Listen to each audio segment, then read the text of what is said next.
السلام علیکم ورحمۃ اللہ وبرکاتہ۔ الحمد للہ نحمده ونستعینه ونستغفره ونؤمن به ونتوکل علیہ ونعوذ باللہ من شرور انفسنا ومن سیئات اعمالنا من يهده الله فلا مضل له ومن يضلل فلا هادی له ونشهد أن لا إله إلا الله ونشهد أن سيدنا ومولانا محمد عبده ورسوله أما بعد فإن خير الحديث كتاب الله وخير الهدي هدي محمد صلى الله عليه وسلم شر الأمور محدثاتها كل محدثة بدعة كل بدعة ضلالة وكل ضلالة في النار فقد قال الله تعالى في القرآن المجيد والفرقان الحميد أعوذ بالله من الشيطان الرجيم بسم الله الرحمن الرحيم محمد رسول الله والذين معه أشداء على الكفار رحماء بينهم تراهم ركعا سجدا يبتغون فضلا من الله ورضوانا سیماہم فی وجوہہم من اثر السجود صدق اللہ العلی العظیم۔ رب اشرح لی صدری ویسر لی امری واحلل عقدۃ من لسانی یفقہوا قولی رب یسر ولا تعسر وتمم بالخیر سبحانک لا علم لنا الا ما علمتنا انک انت العلیم الحکیم۔ برادران اسلام، محترم بزرگ، دوستو اور عزیز طلباء، بعد حمد و صلوات کے سورۃ الفتح مدنی سورہ ہے، اس کی آخری آیت میں نے تلاوت کی ہے۔ گزشتہ جو جمعہ تھا اس میں ایک عنوان تھا رضا الہی کے لیے کام کرتے ہیں، ان کا مقصد یہی ہوتا ہے کہ آخرت کی فلاح پائیں، آخرت میں نجات پائیں۔ ہر مومن کا عمل، اس کی فکر یہی رہتی ہے کہ میرے ہر عمل سے جو ہے اللہ تعالیٰ راضی ہو جائے، میری آخرت میں مجھے نجات مل جائے اور وہ جنتیں ہمیں مل جائیں۔ یہی عنوان اس کا کنٹینیوشن ہے، اور ان کے کچھ اوصاف میں نے گزشتہ بار ذکر کیا تھا کہ جن کا مقصد ہے زندگی، جن کا ایم، جن کے جو ہے کرتوت، اپنی زندگی کا ایک نصب العین یہ متعین کر لیتے ہیں کہ کسی بھی حال میں اللہ کو راضی کریں اور جنت میں داخل ہو جائیں۔ ان اوصاف میں سے ایک وصف یہ تھا کہ ایک دوسرے کے معاون ہوتے، گزشتہ بار کا یادہ کروں۔ دوسری چیز یہ ہوتی ہے وہ نیکیوں کا حکم کرتے ہیں اور سماج میں برائیوں کو پھیلنے سے وہ روکتے۔ تیسری ان کی صفت یہ ہے وہ نمازوں کو قائم کرتے ہیں اپنے گھر کے اندر، اپنے بچوں کے اندر، اپنے سماج کے اندر۔ چوتھی چیز زکوٰۃ دیتے ہیں۔ پانچویں چیز اللہ اور اس کے رسول کی اطاعت کرتے ہیں۔ چھٹی چیز اشداء علی الکفار، کفار کے مقابلے میں بڑے سخت ہوتے ہیں۔ اس کی تفسیر میں نے گزشتہ بار جو ہے حضرت عبداللہ بن حذیفہ کا بھی ذکر آیا ہے کہ سختی کا مطلب ہے کہ وہ اسلام پہ ڈٹے ہوئے رہتے ہیں، کوئی لالچ، کوئی طاقت، کوئی چیز انہیں اسلام سے ہٹا نہیں پاتی۔ رحماء بینہم، اور یہ جو ہے ساتویں صفت ہے ان کی کہ وہ آپس میں بڑے رحم دل ہوتے ہیں، مشفق ہوتے ہیں، ہمدردی ہوتے ان کے اندر، اور اسلامی بھائی ہونے کے ناطے ان کی معاشرت کی ہر لحاظ سے وہ فکر کرتے ہیں۔ یہ بھی گزشتہ بار ہوئی تھی۔ آٹھویں چیز یہ ہے آج کے رکعن، وہ رکوع کرتے رہتے ہیں، اور نویں چیز سجدہ-ریز ہوتے رہتے ہیں، ہمیشہ وہ رکوع میں ہوتے ہیں، سجدہ-ریز ہوتے ہیں۔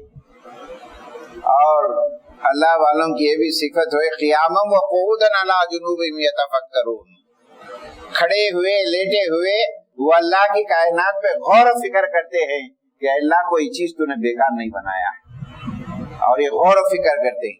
رکوع اور سجدے کثرت سے کرتے ہیں، اور رکوع اور سجدوں کے کثرت کا مطلب یہ ہے فرائض تو پڑھنا ہی ہے، اس کے ساتھ سنت مؤکدہ کی بھی پابندیاں کرتے ہیں۔ اکثر ہم فرائض پڑھ لیتے ہیں، سنت مؤکدہ ہمارے زندگیوں سے غائب ہو جاتی ہے۔ سنت مؤکدہ کی اہمیت یہ ہے صبح کی نماز سے پہلے 2 سنتیں ہوتی ہیں، ظہر سے پہلے 4، بعد میں 2، مغرب کے بعد 2، عشاء کے بعد 4، اور نوافل بھی یہ ہر حال میں پڑھتے ہیں۔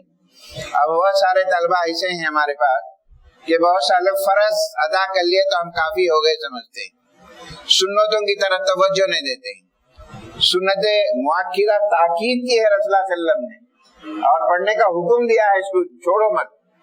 اور یہ 2 چیزیں جب وہ پابند ہوتے ہیں، تیسری چیز ان کے اندر یہ کیفیت پیدا ہوتی ہے کہ کچھ نوافل کا بھی اہتمام کریں۔ ہم نوافل اللہ کے قربت کو حاصل کرتے ہیں، اور یہ اوصاف ہیں ان کے، رکوع بھی کرتے ہیں، سجدہ بھی کرتے ہیں۔ ایک صحابی تھے حضرت کعب بن ربیعہ رضی اللہ تعالی عنہ، یہ نبی کریم صلی اللہ علیہ وسلم کے ہمیشہ خدمت میں لگے رہتے تھے، رات دن آپ کی خدمت میں لگے رہتے تھے، یہاں تک کہ کبھی کبھار اپنے گھر جاتے، اپنے فیملی میں جاتے، بڑا بے چینی محسوس کرتے اور فوری نبی کریم صلی اللہ علیہ وسلم کے پاس واپس آ جاتے اور کہتے اللہ کے رسول میری عجیب کیفیت ہے کہ میں آج سے جدا ہوتا ہوں تو مجھے بے چینی ہوتی ہے، اور میں یہاں جو ہے آپ کو آگے دیکھ لیتا ہوں۔ اور وہی صحابی، لمبی حدیث ہے، وہی صحابی کی یہ کیفیت ہے، اللہ کے رسول صلی اللہ علیہ وسلم انہیں بڑے غور سے دیکھتے ہیں۔ یہ خود ان کے لیے کتنی بڑا شرف کا معاملہ، کتنا باعزت کا معاملہ ہے وہ صحابی۔ اور رسول اللہ صلی اللہ علیہ وسلم ان سے پوچھتے ہیں کہ کعب بن ربیعہ کچھ مانگنا ہے تو مجھ سے مانگو، میں اللہ سے تمہارے حق میں دعا کرتا ہوں، اللہ سے تمہارے حق میں دعا کرتا ہوں۔ کعب بن ربیعہ نے کہا اللہ کے رسول مجھے تھوڑا سا مہلت دیجئے، میں سوچتا ہوں، اس کے بعد آگے پوچھتا ہوں۔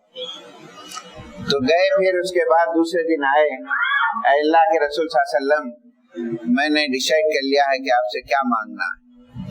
حضور نے پوچھا بولو کیا مانگنا چاہتے ہیں؟ میں اللہ سے دعا کرتا ہوں، یہ نہیں کہا میں دیتا ہوں، نہیں کہا اللہ سے میں دعا کرتا ہوں آپ کے حق۔ کعب بن ربیعہ نے کہا اللہ کے رسول جنت میں آپ کے ساتھ میں رہنا چاہتا ہوں، جنت میں آپ کے ساتھ میں رہنا چاہتا ہوں۔ رسول اللہ صلی اللہ علیہ وسلم نے پوچھا کہ آپ کس سے مشورہ کیے؟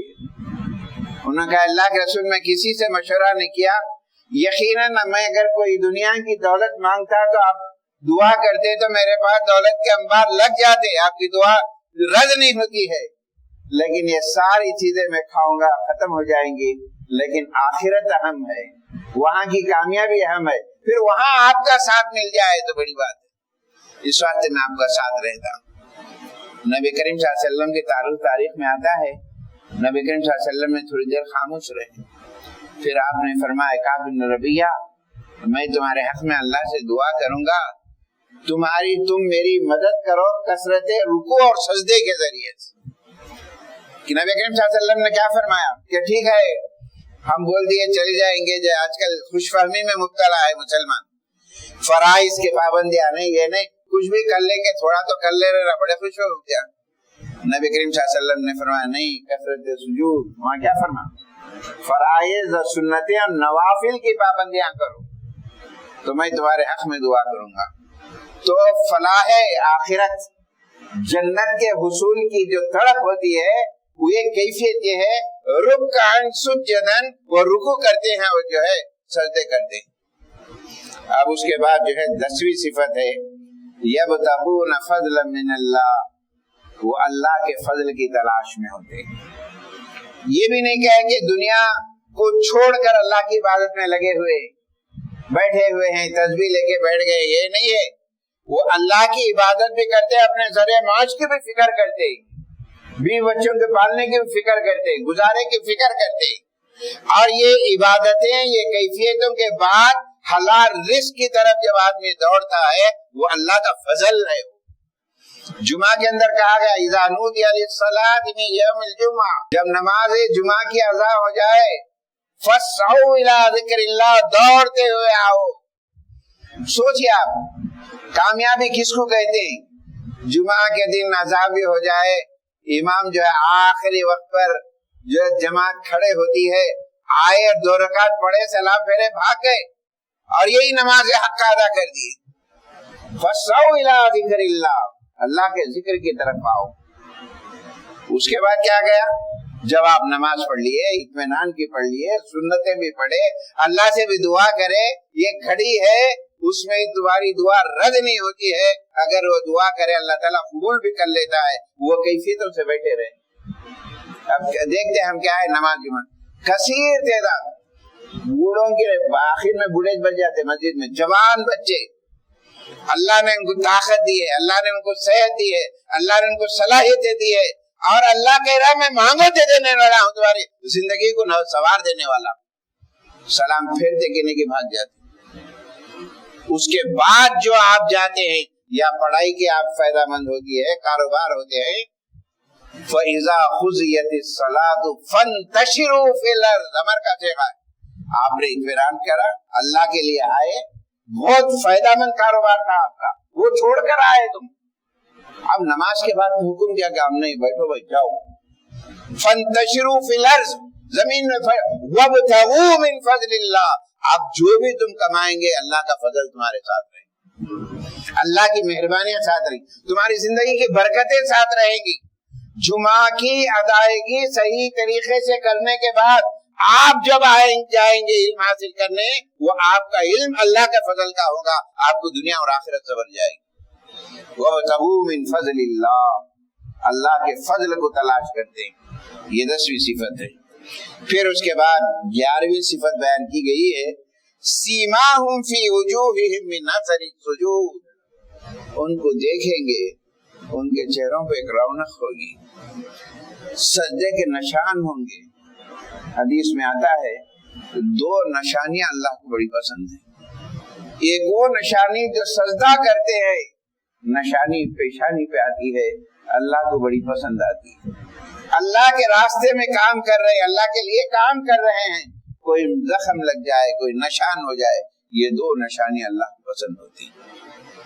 اللہ کے رسول صلی اللہ علیہ وسلم نے سیماہم فی وجوہہم، ان کے چہروں میں رونق ہوگی، ان کے چہروں میں مبارک پن ہوگا۔ نبی کریم صلی اللہ علیہ وسلم چہرے میں وضو کرتے ہوں گے، رونق ہوگی۔ نبی کریم صلی اللہ علیہ وسلم سے پوچھا اللہ کے رسول قیامت کے دن آپ کی امت کو کیسا پہچانیں گے؟ آپ تو دیکھے نہیں، یہ بھی نہیں دیکھے، کیسا پہچانیں گے؟ اللہ کے رسول نے فرمایا میری امت کو میں آسانی سے پہچان لوں گا۔ کیسے؟ ان کے چہرے اور ہاتھ چمکتے ہوئے ہوں گے، وضو کی بنیاد پر، نمازوں کی بنیاد پر، میں ان کو آسانی سے پہچان۔ یہ اللہ والوں کی صفت، آخرت میں کامیابی کی فکر کے لیے سجدہ ریز ہوتے ہیں، سجدے میں دعا کرتے ہیں، لمبے سجدے کرتے ہیں، سجدے میں جا کر مانگتے ہیں۔ نبی کریم صلی اللہ علیہ وسلم کی کیفیت کو حضرت عائشہ بیان فرماتی ہے کہ میں نے تہجد کے وقت دیکھی کہ نبی کریم صلی اللہ علیہ وسلم ایک لمبے سجدے میں گر گئے تھے، دعا کر رہے تھے، رو بھی رہے تھے، اور اتنا لمبا سجدہ کیے کہ مجھے ذرا شک ہو گیا کہ نبی کریم صلی اللہ علیہ وسلم کا کیا معاملہ ہے کہ اتنے لمبے سجدے میں۔ میں جاتی ذرا چلتے ہوئے تھوڑا پیر نبی کریم صلی اللہ علیہ وسلم کو لگائی، نبی کریم صلی اللہ علیہ وسلم نے اپنا پیر ہلایا، اللہ کا شکر ہے کہ نبی کریم صلی اللہ علیہ وسلم جو ہے بقدر حیات۔ یہ کیفیت سجدے کی ہوتی ہے، سجدے میں جا کے دعا کریں۔ نبی کریم صلی اللہ علیہ وسلم تہجد میں سجدے میں جا کے دعا کریں، نوافل کے بعد سجدے میں جا کے 2 منٹ دعا کریں، اللہ سے مانگے، سبحانک اللہم بحمدک اللہم اغفر لی۔ نبی کریم صلی اللہ علیہ وسلم سجدے میں یہ دعا بھی پڑھتے تھے، سبحانک اللہم بحمدک اللہم اغفر لی، اے اللہ تو مجھے معاف فرما۔ یہ سجدوں کی ان کی کیفیت تھی، سیماہم فی وجوہہم من اثر السجود۔ 12ویں صفت ہے، سورہ صف کے اندر آیا ہے کہ یہ اللہ والوں کی کیفیت اور اللہ کو راضی کرنے کے لیے اور یہ متحد ہو کے اسلام کے لیے کام کرتے ہیں۔ اس کی کیفیت جہاد کی بیان کی ہے کسی بھی معاملے میں، الذین یقاتلون فی سبیل اللہ کأنہم بنیان مرصوص۔ آج یلغار ہو رہی ہے مسلمانوں کے اوپر، مختلف قسم کے حلوے ہو رہے ہیں، آج پورے مسلمانوں کی ایک کیفیت یہ ہونی چاہیے جو اللہ کی رضا کے لیے، اس کی دین کی حفاظت کے لیے متحد ہو کر مقابلہ کرے۔ یہ اتحاد خود ہمارے لیے ایک بہت بڑی طاقت بن جاتا ہے، متحد ہو گئے۔ کسی یہودی نے کہا کہ اگر مسلمان جمعہ کی نماز میں جب آتے ہیں یہ کیفیت اگر صبح کی نمازوں میں آ گئی تو سمجھو کہ ہمارا زوال شروع ہو جائے گا. یہ کیفیت متحد ہوتے ہیں, یہ نہیں دیکھتے ہیں یہ لوگ کیا ہیں, ادھر کیا ہیں, کس جماعت سے ہے, کس یہ نہیں, یہ اللہ کے لیے کام کر رہے ہیں, اللہ کے دین کے لیے متحد ہو کے مقابلہ کر رہے ہیں. آج اتحاد بہت ضروری ہے. اگر ہم متحد ہو جائیں, دشمنوں کی طاقتیں, دشمنوں کے چال, وہ تمام چیزیں, جزوی اختلافات ہوتے ہیں, آپ کسی بھی جماعت میں کام کر سکتے ہیں, آپ کا کچھ بھی ہو سکتا ہے, لیکن تین چیزیں ہم نبی کریم صلی اللہ علیہ وسلم نے مسلمانوں کا آئیڈینٹی کیا کہا, من صلی صلاتنا, جس نے ہماری طرح نماز پڑھ لی, واستقبل قبلتنا, اور نماز ایک ہی قبلے کی طرف پڑھا نماز ہو کے, واکل ذبیحتنا, حلال رزق کھا رہا ہے, اس کے مسلمان ہونے میں شک نہ کرو, اللہ اور اس کے رسول ذمہ داری لیتا ہے کہ مسلمان. یہ متحد ہونا, یہ یونٹی ہے, اللہ کی رضا کے لیے متحد. اختلافات آپ کے ہو سکتے, میرے ہو سکتے, لیکن اللہ کی چیز سے راضی ہوتا ہے, اسلام کی بقا کے لیے, اس کے پھیلانے کے لیے ہم متحد ہو جائیں. یہ رضا الہی کے لیے. اور 13ویں چیز, ان تمام کاموں کے لیے جو چیز کی ضرورت ہوتی ہے وہ اخلاص نیت ہوتی ہے, سچی نیت ہوتی ہے, سچائی ہوتی ہے, جس کے تعلق سے قرآن نے کہا وَمَا أُمِرُوا إِلَّا لِيَعْبُدُوا اللَّهَ مُخْلِصِينَ لَهُ الدِّينَ. دین کا کام اللہ کی رضا کے لیے, آخرت کی نجات کے لیے کرتے ہیں. 14ویں چیز, الَّذِينَ هُمْ فِي صَلَاتِهِمْ خَاشِعُونَ. نماز تو سب پڑھتے ہیں, نماز میں خشوع خضوع کی کیفیت پیدا ہونی چاہیے. کیسے کھڑے ہیں, کس کے دربار میں کھڑے ہیں, کیفیت ہونی چاہیے نماز کے اندر. اللہ کے دربار میں ایک آقا کے سامنے کھڑے ہوتے, سر جھکا کے کرتے, ہاتھ باندھ کے کرتے, آپ اللہ کے سامنے کھڑے ہوئے. یہ کیفیت ہونی چاہیے کہ وہ مالک جو خالق ہے, ساری دنیا کو چلا رہا ہے, میں اس کے سامنے کھڑا ہوا.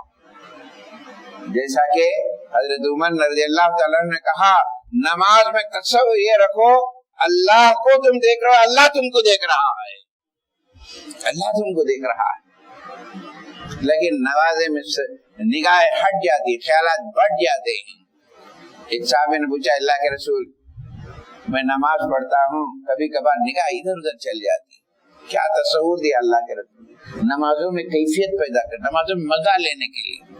نبی کریم صلی اللہ علیہ وسلم نے فرمایا, جب تک تمہاری نگاہ سجدے کی جگہ رہے گی, یہ سمجھ لو کہ اللہ کی نگاہ آپ کے اوپر جمی ہوئی, اللہ کی نگاہ آپ کے اوپر جمی, آپ کی نگاہ بکھر گئی, سمجھو کہ اللہ اپنی نظر پہ لیا. یہ کیفیت نمازوں کے اندر پیدا کر. خشوع خضوع. دیکھ, 2 رکعت کی نماز پڑھ رہے ہیں تو کم سے کم 3-4 منٹ تو, 4 رکعت کی نماز 2 منٹ, آدھا منٹ رہتا ہے. کبھی آ کے لوگ جو ہے سنت شروع ہو گیا, آدھا منٹ پڑھ لے سکتے ہیں. کیا کیفیت. سو نمازوں میں خشوع خضوع, جان ہونی. جان کب آتی ہے, آپ اس کو سمجھیں گے کیا پڑھ رہے ہیں, کس کے سامنے بات کر رہے ہیں, آپ کیا پڑھ رہے ہیں اس کو سمجھیں. والذین هم عن اللغو معرضون. یہ 15ویں صفت ہے کہ وہ جہاں برائیاں ہوتی ہے اپنے آپ کو بچا کے نکل جاتے, دلچسپیاں نہیں لیتے. آج جو ماحول گندا پھیلا ہوا ہے, ہر طرف گندگی پھیلی ہوئی ہے, سماج میں خیالات گندے پھیلے ہوئے ہیں. ایک اللہ کی خاطر اپنی نگاہ کو بچا کے رکھنا اور احراز کرنا, اپنے آپ کو بچا لینا, دامن کو بچا کہ بھئی یہ جگہ پہ میرا کیریکٹر خراب ہوگا. پورے دوست مل رہے, گندی باتیں ہو رہی, کسی کا مذاق ہو رہا ہے, کسی بہن کا مذاق ہو رہا ہے, اس کے چال و چلن پہ مذاق ہو رہا ہے. لیکن اللہ والے کی یہ کیفیت نہیں ہوتی ہے. اللہ دیکھ رہا ہے آپ کے کرتوت کو نگاہ کر. یہاں تک کہ جس جگہ پر آپ بیٹھ کر کسی کا مذاق اڑا رہے, برائی کر رہے ہیں, وہ سرزمین کا خطہ آپ کے حق میں قیامت کی گواہی دے گا. اعراض کرنے, بچنے کے لیے, یہ اللہ والوں کی صفت ہے. پھر اس کے بعد جو ہے 17ویں صفت ہے والذین لاماناتہم, وہ امانت دار ہوتے ہیں. امانت ایک بڑے وسیع معنی میں, کوئی دوست ایک راز کی بات بولا تو اس راز کو فاش نہیں کرتے، کسی کے حجو نہیں کرتے۔ پھر اس کے بعد جو ہے وَأَحَدِهِمْ رَاعُونَ، وعدے کے بھی پابند ہوتے۔ وعدہ نبی کریم صلی اللہ علیہ وسلم نے فرمایا ایک حدیث میں، معمولی حدیث ہے لیکن بڑی خطرناک اگر سوچے تو، نبی کریم صلی اللہ علیہ وسلم نے فرمایا 3 باتیں کسی کے اندر پائی جائے وہ المنافق، وہ منافق۔ سوچے معمولی باتیں، لیکن نبی کریم صلی اللہ علیہ وسلم نے فرمایا وہ منافق۔ اگر وہ 3 کے ساتھ ایک اور بات چوتھی ایڈ ہو گئی فَهُوَ الْمُنَافِقُ الْخَالِصُ، کہا نبی کریم صلی اللہ علیہ وسلم۔ اب یہ حدیث سنیں کیا بڑی بات ہوگی، کیا بات ہوگی۔ روز ہمارا جائزہ لیں، بات کرے تو جھوٹ بولے، بات کرے تو جھوٹ۔ کتنے جھوٹ ہمارے گھر میں بیٹھے رہتے ہیں، فون آتا آئے تھا میں ٹرافک میں پھنسا ہوا ہوں، ارے گھر میں بیٹھے نا ٹرافک میں پھنسا ہوا ہوں، جھوٹ۔ اور بچوں کو بولتے بھائی جھوٹ بولو۔ نبی کریم صلی اللہ علیہ وسلم قرآن کے اندر لعنت کا جو لفظ آیا ہے کسی گناہ کے لیے نہیں آیا لیکن جھوٹ بولنے کے لیے آیا۔ لعنت اللہ علی الکاذبین، جھوٹ بولنے، اللہ کی پھٹکار ہے گا۔ بات کرے تو جھوٹ بولے، وعدہ کرے تو وعدہ خلافی کرے، ٹالتے جا رہے ہیں، بولتے جا رہے ہیں، سوچ سمجھ کے وعدہ۔ امانت میں خیانت کی جائے، 3 باتیں، یہ 3 باتیں کسی کے اندر پائی جائیں تو نبی صلی اللہ علیہ وسلم نے فرمایا منافق۔ یہ 3 کے ساتھ ایک اور چیز ہے، نوجوانوں سنو، بچوں سنو، جب لڑائی جھگڑے کی بات ہو تو گالی اور گلیچ پر اتر آ جائے۔ یہ چوتھی چیز آئیں گے وہ المنافق خالص۔ بات 2 دوستوں میں ہو گئی، ادھر 2 دوست ادھر 2 دوست، واہیات گندے گالیاں ایک شریف انسان سن نہیں سکتا ہے۔ اتنی گندی گالیاں نوجوانوں میں، کالج کے ماحولوں میں، پڑھنے والے بچے، اسٹوڈنٹس ہیں آپ، اللہ آپ علم حاصل کرنے کے لیے بھیجا ہے، آپ علم حاصل کرنے کے لیے پیدا کیے گئے، آپ برائیوں کو روکنے کے لیے پیدا کیے گئے، آپ کا مقام اللہ کے پاس بہت بڑا ہے، آپ اسلام کی ریڑھ کی ہڈی ہے، اور نوجوان طبقہ بڑا اہم ہوتا ہے، ان کی اہمیت اسلام نے دی ہے، لیکن یہی نوجوان لڑکے اور لڑکیاں فحش باتیں گندی گالیوں میں اتر آئے تو کیا ہوگا سماج کا، بتائیے آپ۔ کیا ایسا کلچر ہمارا، یا ایسی کلچر ہمارے؟ اقبال نے بڑی اچھی بات کہی ہے، وضع میں نصارا تو تمدن میں ہنود، وضع میں نصارا تو تمدن میں ہنود، یہ ہے مسلمان جنہیں دیکھ کے شرمائے۔ ہمارا کلچر، ہمارا کیفیت، ابھی تو نماز پڑھ کے گئے کہ نہیں کہ لڑایا جھگڑا، کئی موقع میں ہم نے دیکھا نوجوانوں کو کینٹین کے پاس، ہم نے دیکھا راستے میں دیکھا گندی واہیات گائے، ایک دوسرے کا مذاق، ایک دوسرے، ارے آپ مسلمان ہیں، مسلمان کی آئیڈینٹی کیا ہے؟ نبی کریم صلی اللہ علیہ وسلم، مسلمان کس کو کہتے ہیں؟ نبی کریم صلی اللہ علیہ وسلم نے فرمایا جس کی زبان جس کے ہاتھ سے محفوظ ہے تو سمجھو کہ انہیں مسلمان۔ یہ اوصاف ہیں میرے دوستوں، یہ وہ اوصاف ہیں جن کو قرآن نے جو ہے ذکر کیا ہے، یہ تمام برائیوں کو چھوڑتے ہیں رضا الہی کے لیے، آخرت میں فلاح پانے کے لیے۔ ان اوصاف جن کے اندر پائے جاتے ہیں، اس کے بعد اللہ تعالیٰ ان کو کیا خوشخبریوں سے نوازتا ہے، انشاءاللہ تعالیٰ آئندہ جمعہ اس کا تفصیل رہے گی۔ اللہ تعالیٰ سے میں دعا کرتا ہوں اللہ تعالیٰ مجھے آپ کو سب کو جو ہے ان باتوں پر عمل کرنے کی توفیق عطا فرمائے، ہمارے دلوں میں وہ کیفیت، وہ لذت، و نمازوں میں کیفیت پیدا ہو جو اللہ کا قرب حاصل کرے اور جنت میں فلاح حاصل کرے۔ اے اللہ ہماری دعا قبول فرما، آمین، وآخر الحمدللہ۔